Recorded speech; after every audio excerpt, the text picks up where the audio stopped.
O Senhor esteja convosco, Ele está no meio de nós. Proclamação do Evangelho de Jesus Cristo, segundo João. Glória a vós, Senhor. Naquele tempo, disse Jesus à multidão: Eu sou o pão da vida. Quem vem a mim não terá mais fome, e quem crê em mim nunca mais terá sede. Eu, porém, vos disse que vós me vistes, mas não acreditais. Todos os que o Pai me confia virão a mim, e quando vierem, não os afastarei. Pois eu desci do céu não para fazer a minha vontade, mas a vontade daquele que me enviou. E esta é a vontade daquele que me enviou, que eu não perca nenhum daqueles que ele me deu, mas os ressuscite no último dia. Pois esta é a vontade do meu Pai, que toda pessoa que vê o Filho e nele crê tenha a vida eterna, e eu o ressuscitarei no último dia. Palavra da salvação. Glória a vós, Senhor. Meus irmãos e minhas irmãs, feliz Páscoa para você. Jesus ressuscitou verdadeiramente, aleluia. Aquele que procurais entre os mortos já não está mais lá. Ele ressuscitou verdadeiramente. Foi isso que o anjo falou a Maria Madalena quando ela foi ao túmulo. E ele fez questão de dizer para ela: olhe lá dentro para você ver. Ele não está mais lá. O corpo de Jesus não foi roubado, não. Aquela mentira que o sumo sacerdote mandou que os soldados espalhassem é uma verdadeira mentira. Dizendo, diga para eles que quando vocês chegaram lá, o corpo não estava lá, porque os apóstolos haviam roubado. Não, os apóstolos não roubaram o corpo de Jesus. Jesus ressuscitou verdadeiramente, como ele havia dito. O Filho do Homem será entregue nas mãos dos homens. Ele sofrerá, mas ao terceiro dia ressuscitará. E a Igreja Católica está em festa, comemorando esses 50 dias de alegria. Jesus venceu a morte. Jesus matou a morte. Jesus venceu o pecado. Jesus destruiu o diabo. E esta é a nossa fé e nós cremos. Nós estamos no capítulo 6 do Evangelho de São João. Hoje, de maneira especial, estamos no versículo 35 até o 40. Jesus está naquele momento em que ele faz o discurso sobre o pão da vida. Duas coisas são essenciais na nossa vida para que nós possamos manter esse corpo nosso em pé. Se essas duas coisas faltarem, nós morreremos. A água e o alimento, a comida, o pão. E Jesus está dizendo hoje no Evangelho: eu sou o pão da vida. Quem vem a mim não terá mais fome, e quem crê em mim nunca mais terá sede. Aquele que crê em Jesus, aquele que aceita Jesus como Senhor e Salvador, aquele que crê que Jesus é verdadeiramente Deus, ele é verdadeiramente Deus e verdadeiramente homem. Aquele que larga tudo, que esse mundo, aqui mundo é o mundo que se opõe a Deus. Aquele que abandona esse mundo que se opõe a Deus. e vive somente para Deus, na pessoa de nosso Senhor Jesus Cristo, nunca mais terá sede, nunca mais terá fome. Mas só que Jesus não está falando desta fome material, desta sede material. Nós continuaremos tendo fome, nós continuaremos tendo sede, porque o nosso corpo ele se alimenta deste pão do dia a dia, esse pão da padaria, essa carne que você compra no açougue, esta água aí potável que você bebe. Infelizmente existem lugares que as pessoas nem têm água potável para beber. Esta água e este alimento material como o pão, a carne e tantas outras coisas, porque a água também é alimento. Isso mantém o nosso corpo em pé, dá vida a este corpo. Mas a alma, o que nos dá vida eterna, o que nos leva para conviver com Deus no céu, é Jesus Cristo. E aqui de maneira especial, a Eucaristia. Que seria de nós sem a Eucaristia? A Eucaristia é a presença real de nosso Senhor Jesus Cristo. Ele é o nosso alimento que dá vida eterna. Aquele que se alimenta de nosso Senhor jamais terá fome e jamais terá sede. No céu, meus irmãos, nós não teremos fome. No céu, nós não teremos sede. No céu, nós seremos saciados. Nós chegaremos à plenitude da nossa vida. Mas é preciso crer. É preciso crer em nosso Senhor Jesus Cristo. É preciso crer que Jesus está presente na Eucaristia, na sua humanidade, na sua divindade. E aqui tem uma coisa muito bonita que Jesus está dizendo para nós. Que o Pai não quer que nenhum dos seus se perca. O Pai atrai. O Pai atrai a pessoa. Ele atrai os seus filhos. Infelizmente, meus irmãos, o Pai atrai, mas muitos recusam. E aqui está o problema.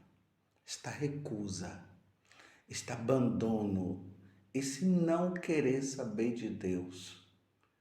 Esta recusa que o próprio diabo faz com que os filhos de Deus o recuse.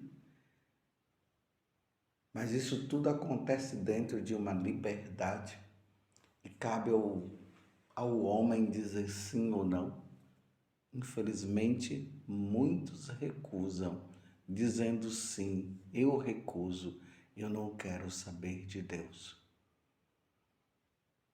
E se salvarão? Não, meus irmãos, não se salvarão. Esta é a vontade daquele que me enviou, que eu não perca nenhum daqueles que ele me deu, mas os ressuscite no último dia. Esta é a vontade do Pai para com Jesus. Pois esta é a vontade do meu Pai, Jesus disse, que toda pessoa que vê o Filho e nele crê tenha a vida eterna, e eu o ressuscitarei no último dia. Vocês estão entendendo? A condição é crer em Jesus. A condição é fazer a vontade de nosso Senhor Jesus Cristo. E aqui, meus irmãos, é preciso entender uma coisa. Não basta somente dizer eu creio, mas se leva uma vida errada. É preciso crer, mas é necessário também praticar.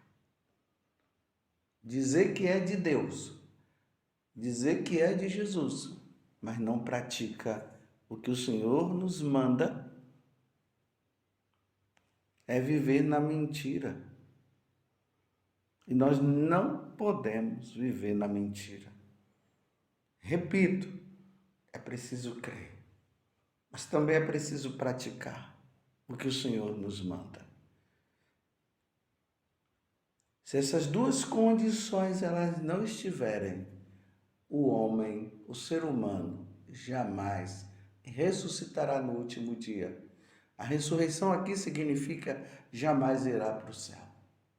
Se perderá para sempre, irá para a condenação eterna.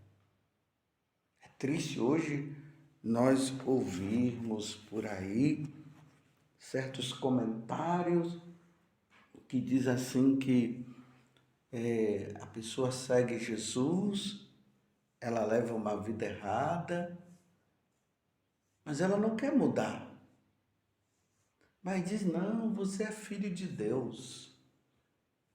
E se você é filho de Deus, então você está salvo.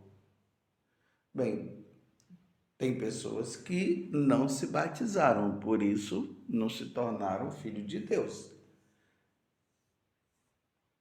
E diz, não, mas se você vai à igreja, tudo não tem problema. Mas não é batizado, como é que vai se salvar? Como é que é filho de Deus? Nós só nos tornamos filhos de Deus quando nós somos batizados. E nós somos filhos adotivos. Mas ao mesmo tempo nós nos deparamos com aqueles que se dizem católicos, mas vivem uma vida errada. Não mudam de vida. Então essas pessoas às vezes perguntam para sacerdotes, para bispos, e dizem assim, mas a igreja nos acolhe? Claro que a igreja acolhe. Mas Jesus nos acolhe? Claro que Jesus acolhe. Jesus sempre acolheu o pecador. A igreja sempre acolheu o pecador. Mas há uma condição também nessa acolhida. A condição nessa acolhida é que a pessoa largue o pecado. É que a pessoa deixe o pecado. Mas hoje em dia se vê os comentários por aí. A igreja nos acolhe, sim, você é filho de Deus. Mas não se fala da condição. A condição, meus irmãos, é a conversão, é a mudança de vida.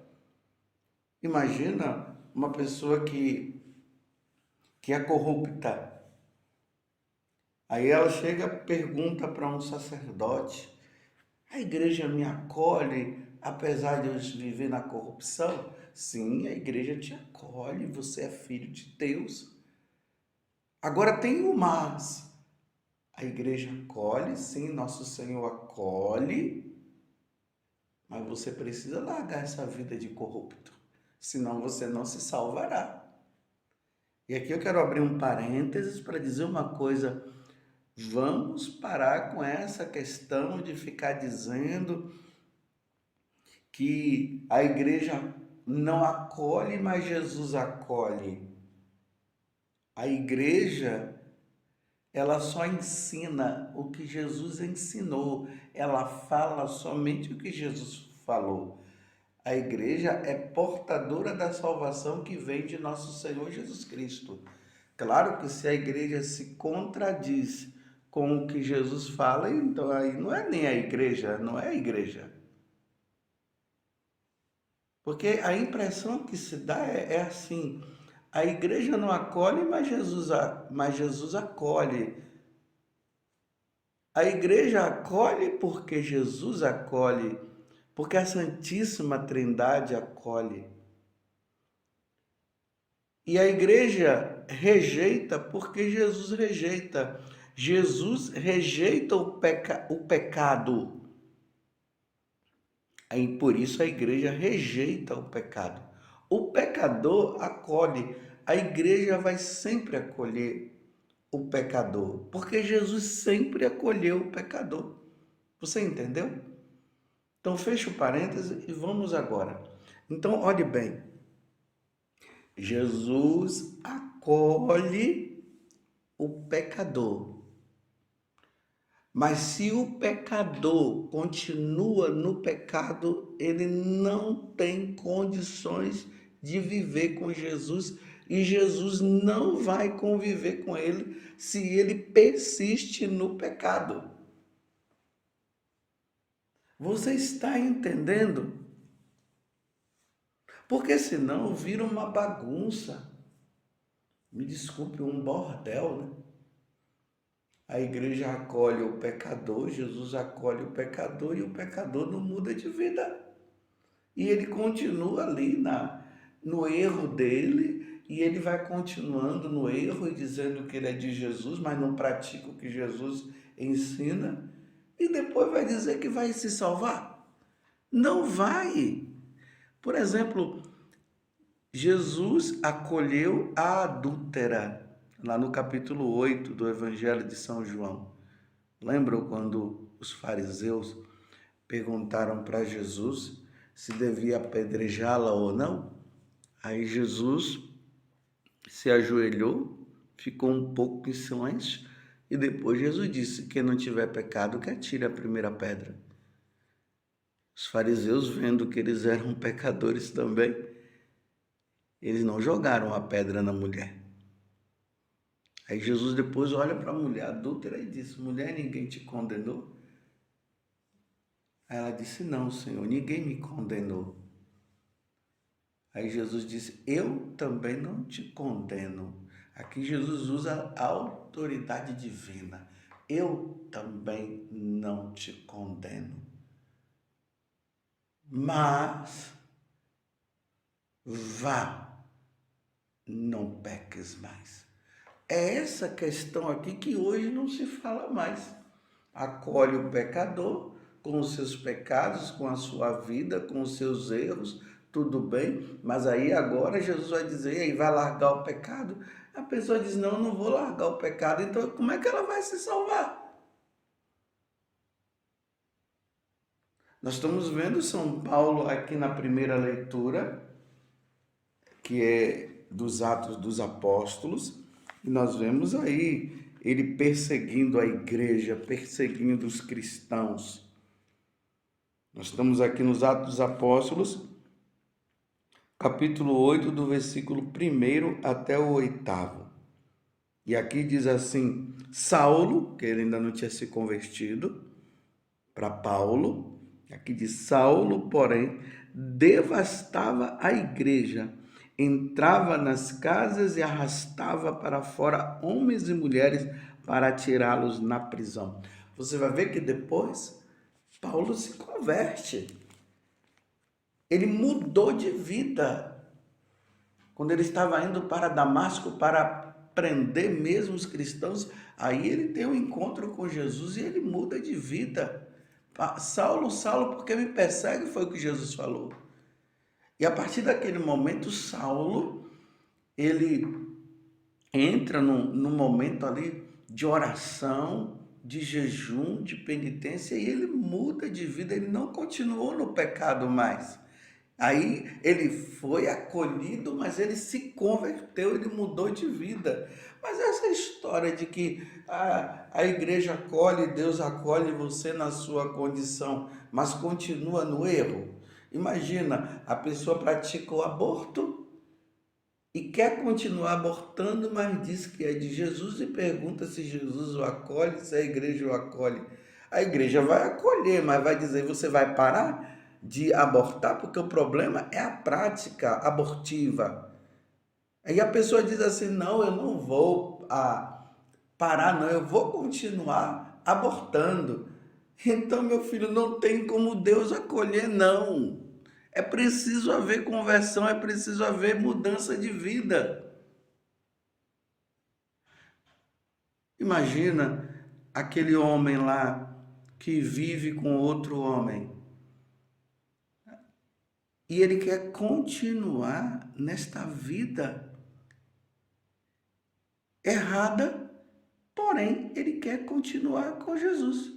Não, Jesus vai dizer o seguinte, você vai abandonar esta prática de viver com outro homem, porque Deus não vai se contradizer, Jesus é Deus. E é preciso isso ficar bem claro que em Levítico 18, versículo 22, lá diz, é Deus quem diz, um homem não deitará com outro homem, porque isso é uma abominação.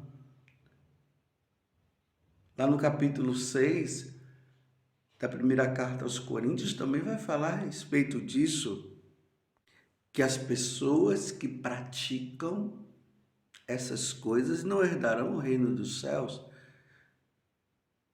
No primeiro capítulo da carta aos Romanos também fala. Mas a pessoa ela diz, eu sou de Jesus,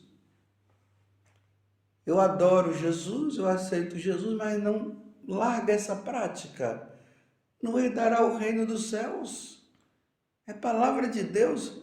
Agora vem determinadas interpretações dizendo que Deus agora acolhe todo mundo e pode continuar nesta vida e não tem problema. Tem problema sim. A igreja acolhe o pecador, mas o pecador deve se converter. Foi isso que aconteceu com Mateus.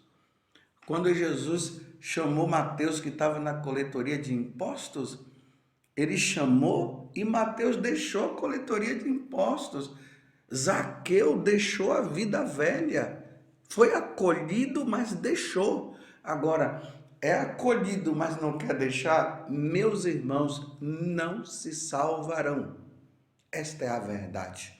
Não se salvarão. Louvado seja o nosso Senhor Jesus Cristo, para sempre seja louvado, e a sua mãe, Maria Santíssima.